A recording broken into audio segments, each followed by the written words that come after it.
Cristina, ¿cómo te encuentras? Qué gusto tenerlos y verlos otra vez, Giovanni y Leonel. Siempre un placer. Un placer. Igualmente, muchas gracias por tenerte en el programa y permitirnos conversar contigo sobre lo que está sucediendo también en el Perú, en el mercado y en la sociedad, ¿no? Que es tan importante tomar en cuenta. Coméntanos, ¿cómo están las cosas en Lima? Bueno, el dolor hermano, ¿no? Todos los latinoamericanos estamos en una situación de crisis política o crisis social, crisis económica, sumada a la crisis sanitaria, así que la calle está un poco revuelta, pero creo que finalmente los latinoamericanos y peruanos en general tenemos mucha resiliencia, ¿no? Y mucha capacidad también de adaptación al cambio de las crisis, así que la noticia buena es que las crisis aceleran oportunidades de reinvención y creo que también es parte de esta consecuencia de la crisis la capacidad de reinventar que tenemos los peruanos y muchos latinoamericanos en general, ¿no? ¿Por qué es importante tanto para la pequeña, mediana y grande empresa entender digamos, el sentir y los problemas sociales en estos casos? Importante tu pregunta, Giovanni, porque finalmente somos seres sociales, ¿no? No solamente seres de consumo, ¿no? Es decir, estamos frente a ciudadanos, ¿no? Que reclaman derechos, no frente a consumidores que solamente necesitan productos o servicios, ¿no? Adaptados a sus necesidades. Entonces, esta visión de ciudadanía es tan relevante en el mundo empresarial porque justamente si no entendemos el contexto político, social, económico en el que nos encontramos, mal vamos a poder como empresa solucionar las demandas de la población. Y sus demandas hoy exceden el campo meramente transaccional. Tiene que ver con equidad, representatividad, sostenibilidad, defensa de las minorías, cuidado del planeta, y una serie de valores sociales que no siempre las empresas están dispuestas a cumplir o a apostar, ¿no? Entonces creo que el contexto hoy nos invita a una transformación cultural y no solamente digital. Nos quedamos a veces en el concepto de transformación digital o tecnológica cuando finalmente lo principal es transformación mental, ¿no? Y ahí creo que todavía tenemos un gran desafío por lograr las empresas latinoamericanas, ¿no? Claro que sí, habíamos visto publicaciones, por ejemplo, en las redes sociales donde se decía, por ejemplo, una cerveza conocida del Perú que decía los jueves de patas, ¿no? Y decía, está ahora en estos momentos ese pata, ¿no? Entonces, ¿cómo? Y eso nos lleva a un poco entender ese sentimiento, la importancia de tener un stance, digamos, o digamos, una posición, ¿no? A nivel de la empresa con los problemas sociales y lo que está sucediendo, ¿no? De acuerdo. ¿Cómo ves que las empresas están respondiendo en ese sentido en el Perú a estos problemas sociales? Creo que hay toma de conciencia de la responsabilidad que tienen. Aún no tienen claridad de cómo hacer esa apuesta, es decir, cuál es ese propósito o cuál es esa toma de posición que tienen que tener, porque hay miedos, hay desconcierto, hay incertidumbre, y creo que no es política, ¿no? Yo a veces le digo a mis clientes, no se trata de comprometerte con una ideología, con una toma de posición política, creo que, ¿no? Sexo, religión y política, ¿no? Es una esfera totalmente individual, pero sí de apostar por la ciudadanía. O sea, si eres una empresa que se dirige a jóvenes, pues tienes que estar en contacto con los jóvenes, no solamente para venderles, sino para decirles, oye, que tu voz sea escuchada, ¿no? Y bueno, esas empresas que tienen algo de bebidas o algo de productos, de repente llevar algo de agua en las marchas, ¿no? O sea, de repente poner más internet en una zona donde claramente es necesario escuchar más la voz de los ciudadanos. O sea, tenemos que hacer pequeñas acciones pero grandes cambios, pero lo que no podemos hacer es quedarnos quietos, inmóviles, o como dice Shakira, ciegos, sordos y mudos, ¿no? O sea, no hay forma. Creo que la sociedad, y sobre todo esta nueva generación, o en el Perú le llamamos la generación del Bicentenario, porque vamos a cumplir 200 años en julio del siguiente año, es una generación que ha demostrado que no era una generación de cristal, sino de acero, y que mucha de la sociedad adulta no entendía, ¿no? Y se metieron con la generación equivocada, como dicen, ¿no? Y esto creo que es un mantra generacional en Chile, en Perú, Argentina y en todos lados, ¿no? Es una generación que hoy quiere ser escuchada, que no quiere ser ninguneada, ¿no? Que no quiere simplemente ser puesta de costado porque tiene una edad menor. Es una generación que hoy dice o aportas o te apartas, pero vamos a tomar un sentido. Entonces creo que las marcas tienen una gran responsabilidad de no solamente estar presente en celebraciones, en comerciales, y qué sé yo, en promociones de punto de venta, sino apostar por las causas que estos jóvenes y esta generación defienden, ¿no? Bueno. Y Cristina, recién dijiste clientes. ¿Cómo está el consumo cómo volvieron a la normalidad, o sea, se volvió a abrir todo el tema, o sea, de las empresas, cómo está la calle en realidad en Perú hoy en día, pero más que nada enfocalizado a lo que es las empresas en sí. O sea, tu empresa, tu consultora, ¿cómo...? Yo lo que veo como consultora, y además trabajo con muchas empresas, clientes de rubro de consumo masivo, entretenimiento, servicios, etcétera, y lo que veo es una reactivación, ¿no? Pasamos unos 3 o 4 meses de mucha situación crítica, con despidos laborales, con suspensiones perfectas, que en este caso es te suspende el trabajo durante 3 meses y bueno, ¿no? A una reactivación lenta, ¿no? Todavía hay aforo limitado en ciertos servicios públicos como centros comerciales, restaurantes y demás, que están cerrados ciertos negocios o prohibidos ¿no? Cines, entretenimiento, arte, etcétera, etcétera. Pero empieza a notarse por lo menos un ánimo, creo yo, ¿no?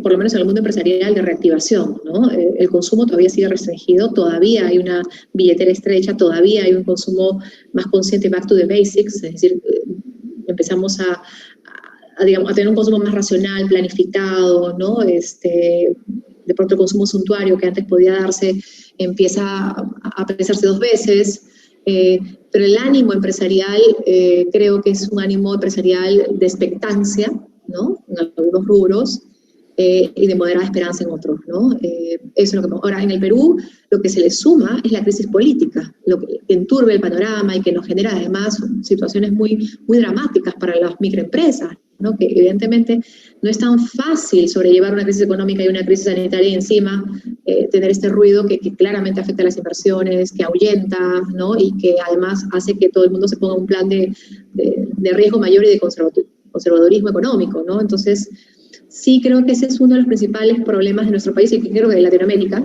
y que no hemos sabido, creo, los ciudadanos también poder hacernos cargo de a quienes votamos y a quienes elegimos como representantes, ¿no? Y hoy justo lo ponía en mi Twitter, ¿no? Creo que el precio de desentendernos de la política es que otros se hagan cargo de ella, ¿no? Y que finalmente no podamos nosotros tener líderes y representantes a la altura de las circunstancias. Y me refiero no solamente a líderes políticos, sino empresariales también, ¿no? Porque claramente hay de todo, ¿no? Hay líderes empresariales que están más presentes en el ámbito ciudadano, fajándose por la gente, y hay otros que han optado por el silencio, ¿no? Y simplemente a veces por la desidia, ¿no? O por optar no ver lo que está sucediendo, ¿no? Y tú no puedes seguir vendiendo de la misma manera en un entorno de crisis política. Y ha habido mucha crítica, efectivamente, como decía Giovanni, a esas empresas en silencio o a esas empresas indiferentes, y también a los influencers, ¿no? Que optaron por seguir en TikTok su vida como normal, haciendo juegos y bailes, cuando en el Perú habían 2 muertos en protestas y teníamos evidentemente llegamos a tener como 40 desaparecidos que luego fueron, ¿no? Apareciendo, y no puedes tener o sea, la misma venta, el hard selling, ¿no? O sea, creo que tienes que ser más empático, tienes que entender el dolor del usuario, como dicen en el UX Research, ¿no? O sea, el dolor del ciudadano, ¿no? Entonces, nos falta mucha empatía, nos falta mucha calle, ¿no? Y nos falta salir de los escritorios y empezar a mirar la realidad, ¿no? ¿Existe alguna fórmula y, digamos, general que se pueda aplicar para todo negocio realmente en ese sentido, para poder cumplir como, digamos, en ese tipo de situaciones? Y una segunda pregunta sería, ¿existe algún modelo ejemplar que tú podrías mencionar de repente de alguna empresa que realmente ha respondido de manera adecuada? Fíjate, ha habido en mi país algunos ejemplos interesantes, no se puede nombrar marcas, pero hay una gelatina que le llaman hoy la gelatina del Bicentenario, porque tomó una postura de defensa de los jóvenes y de su dignidad cuando un presentador de televisión peruano ofendió a los jóvenes diciéndole, ay, bueno, en el Perú solamente mueren los Bryans, como diciendo mueren los pobres, ¿no? Y no mueren los ricos, ¿no? Y Bryan era el nombre de uno de los jóvenes que murió en las marchas. Eso generó evidentemente un tremenda fastidio. Los jóvenes fueron a hacer protestas frente al canal, frente a la puerta de este conductor. Tampoco aprobó las marchas, pero finalmente hubo una indignación, ¿no? La burla y finalmente frente a la situación. Y bueno, este era un auspiciador de este programa que decidió retirar el auspicio por un tema de conciencia y política, y los dueños dijeron, no voy a auspiciar programas que vayan en contra de los valores en los que cree la compañía, ¿no? Y se fue nombrada por todos los jóvenes la gelatina del Bicentenario, ¿no? Que es gelatina universal. Entonces, ese tipo de cosas creo que son actos, ¿no? que creo que son valorados, porque es una toma de apuesta, ¿no? No es fácil, además, te sometes además a una crítica, ¿no? Al debate, ¿no? Hay otras compañías y hay otros líderes empresariales que han estado en su Twitter y en sus redes sociales diciendo de pie por la democracia, de pie por respeto a la protesta pacífica, ¿no? Y de pie por los derechos civiles. Entonces, he visto muchos gerentes generales de bancos, gerentes generales de asociaciones y de gremios también, ¿no? La principal asociación de gremio empresarial, IPAE también. O sea, creo que han habido buenos ejemplos, ¿no? Pero también he notado, ¿no? En la clase empresarial, dudas, ¿no? Cómo afrontar esta situación, cómo apostar, pero sin caer, digamos, en este ruido político y sin, evidentemente, tener un punto de vista que pueda también ser cuestionado y cuestionador, ¿no? Entonces sí creo que nos toca entender un poco más esos valores de los jóvenes, esos valores de esta generación, y apostar, y perderle el miedo a apostar. Yo creo que son momentos en que nos invitan a tomar postura, no posicionamiento, posición y no posicionamiento, ¿no? Y la toma de posición es bastante más, si quieres, desafiante que el posicionamiento, ¿no? O sea, yo voy a apostar, ¿no? Por darle voz a los jóvenes, perfecto. ¿Cuáles son las acciones de cambio que voy a promover? Yo voy a apostar por la educación en este país, perfecto. ¿Cuáles son las acciones de cambio que tengo que hacer? ¿No? Y no ser declarativo, ¿no? Porque esta es una generación muy escéptica, ¿no? Que no cree en profetas, que no cree en ideales, ¿no? Que cree más en las acciones de cambio que en los ideales que están escritos en la misión y la visión de una empresa, ¿no? Y que probablemente le cree más a otro igual como ellos y no necesariamente a una fuente corporativa, ¿no? O sea, le cree inclusive más a un otro joven que a la prensa, ¿no? Con tanto fake news y con tantas medias verdades y posverdad que existen. Entonces, hay un escepticismo creciente y hay una crisis de fe o crisis de autoridad o crisis de representatividad. Y eso nos incluye a todos como empresas, ¿no? O sea, no podemos cerrar los ojos frente a esa demanda, ¿no? Demanda de igualdad, demanda de equidad, de representatividad. O sea, ¿cuántas mujeres, ¿no? ¿Cuántas personas, digamos, de las minorías están presentes en las gerencias, en los directorios? O sea, ¿cuánta representatividad tenemos, ¿no? En los congresos de nuestros países, ¿no? Entonces yo creo que a veces lo que pasa en mi país también, el Tribunal Constitucional, que ha dictado ciertas normas que han sido muy cuestionadas, y si tú miras la representatividad, evidentemente son todos hombres de una cierta generación, de una cierta postura política ideológica, entonces evidentemente no nos sentimos identificados, ¿no? Entonces creo que eso, las empresas deberían empezar también a hacerse cargo de esas tareas, ¿no? Y no solamente a vender. Quisiera, justamente que mencionabas también la juventud, y quiero también, como decía, citarte también en alguna de las cosas que ha hecho en el pasado, y bueno, y con Consumer Truth también ha visto el efecto, digamos, que tiene la digitalización, también y que mencionabas, por ejemplo, cómo nos está enfriando la relación de gente a gente, o digamos, el contacto, ese toque humano, ¿no? Ese toque humano, touch, como mencionabas, ¿no? Pero vemos también que, por ejemplo, en esta situación, en todo lo que sucedía, por ejemplo, a los jóvenes, utilizando justamente las tecnologías, los celulares, muchos de ellos comunicadores, estudiantes, varios, que utilizaban justamente su talento para poder utilizar sus dispositivos para darle voz a lo que realmente está sucediendo. Ellos que estaban en las marchas, sí, las imágenes, editando y publicando esos videos para crear un impacto, ¿no? en la gente que los vea. Debemos de ver eso también con optimismo, o sea, y no solo digamos, pensando en la parte negativa en ese sentido. Se llama la generación del TikTok, ¿no? Que dicho sea de paso, impresionante. El TikTok pasó de ser una red de entretenimiento fatua, ¿no? Superficial, frívola, a ser probablemente el medio de mayor importancia para poder comunicar lo que está sucediendo en las calles, ¿no? O sea, los influencers del TikTok, los videos del TikTok, que ustedes están usando ahora, ¿no? Acá en Argentina muchas veces salen las noticias, o sea, sale algo por TikTok y después lo levantan los medios, o sea, o medios gráficos o medios televisivos. Sí.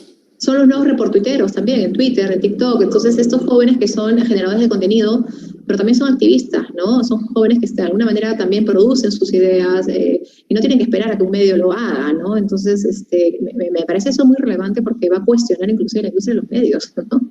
Va a cuestionar claramente esos fundamentos tan absolutistas, ¿no? De que solo el experto, el opinólogo o el periodista puede opinar. Ahora opinan todos. Hay una democracia de la información y una democratización de la opinión, ¿no? Entonces todos con una cámara y un celular pueden hoy ser portadores de cierta voz, ¿no? Y claro, también hay una crítica a esos otros influencers que se mantuvieron pasivos, estáticos y demás, ¿no? Entonces, creo que es interesante porque sí me parece que es una elección positiva.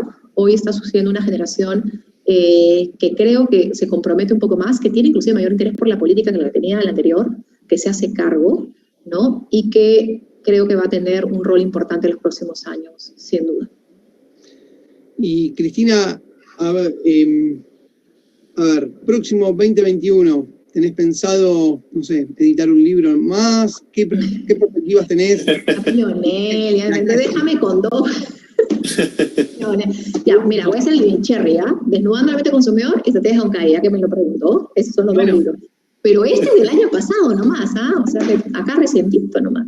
Pero bueno, ¿cuáles son mis perspectivas? Yo creo que sí cuando yo empecé en el mundo del marketing, soy psicóloga social, empecé con una visión de marketing de insights, ¿no? De psicología individual, o sea, la verdad humana, las motivaciones, la empatía, el sentir y todo el tema.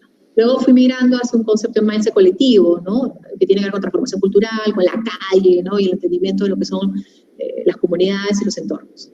Y creo que cada vez más es un desafío para mí poder entender mucho más de colectividades y mentalidades de cultura, ¿no? Porque eso es lo que siento que no está tan presente en los directorios, ¿no? Que no está presente en las mesas de gerencia, que no está presente en las conversaciones. Hay mucho estigma, hay mucho paradigma todavía de cómo somos las personas y todavía hay mucha mirada reduccionista, ¿no? De lo que es el ser humano. Se sigue hablando de amas de casa. Hace años que las amas de casa son administradoras del hogar, gerentas del hogar, y también hay amos de casa, que son hombres, pero claro, todavía sigue amas de casa en femenino, ¿no? Jefes del hogar en masculino. O sea, hay una serie de paradigmas, y perdón, no me voy a meter acá con el feminismo porque me van a votar ustedes dos, pero hay una serie de paradigmas que todavía existen en el medio. Hay machismo en el mundo empresarial. Yo creo que es en todo el mundo. O sea, yo creo que agarramos de Argentina hasta Canadá y lo tenés. O sea, los CEOs, mujeres cobran menos que CEOs sí, brecha salarial, ¿no? Yo creo que eso es... ¿Qué? O sea, eso es algo que a mí me parece, por ejemplo, ¿no? Y hasta el día de hoy, y a mí me pasa, ¿no? De repente yo opino, ¿no? Y claro, es la psicóloga, la emocional, ¿no? La intuitiva, ¿no? Ya Cristina, ¿no? Un poco la sensación que yo tengo es que, claro, los puntos de vista mal llamados femeninos son tomados en consideración, o sea, no son tomados en consideración. Había una, Elena Conterno, que es una presidenta de la Sociedad Peruana de Pesquería en Perú, que dijo, ¿no? En los directorios, un hombre dice A, todo el mundo le hace caso.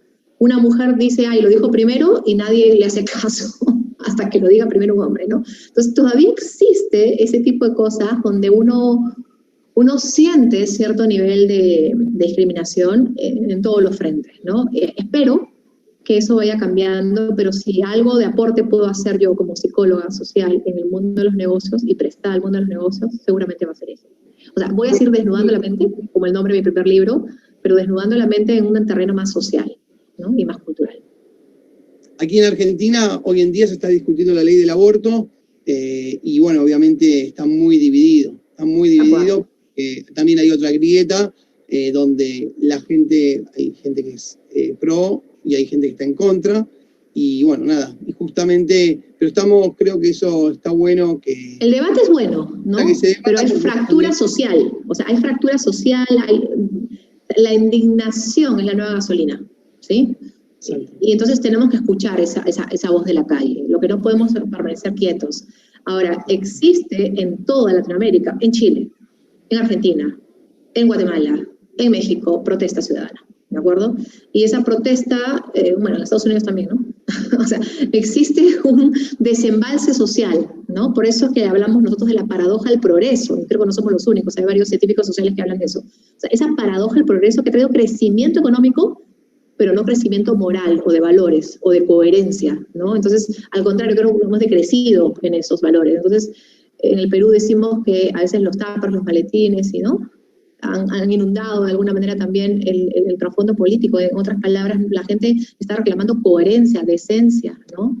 Y tú quieres sentir que le estás comprando una empresa que no solamente tiene buenos productos, sino que tiene líderes responsables y que hace cosas por la gente. O sea, más story doing que storytelling. O sea, las palabras se las lleva el viento. Demuéstrame con hechos. Y si no tienes nada que hacer, entonces mejor no digas. Así te dicen los jóvenes, ¿ah? O sea, esta generación del Bicentenario es una generación que viene pero con todo, ¿no? O sea, que rompe los muros. A ver, se dice, ¿no?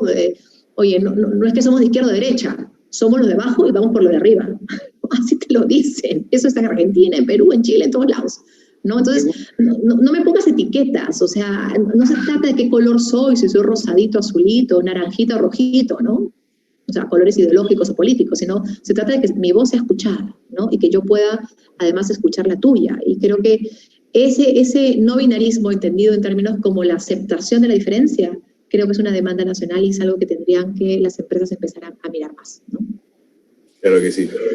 Muchas gracias, Cristina, por habernos permitido estos minutos para conversar contigo y una vez más, y espero que tengamos una vez más en el programa. Muchos éxitos a ustedes, Lionel y Joanny. Un abrazo fuerte desde Lima. Muchas gracias, Cristina. Cuídense. Cristina Quiñones, CEO de Consumer Truth desde Lima, Perú.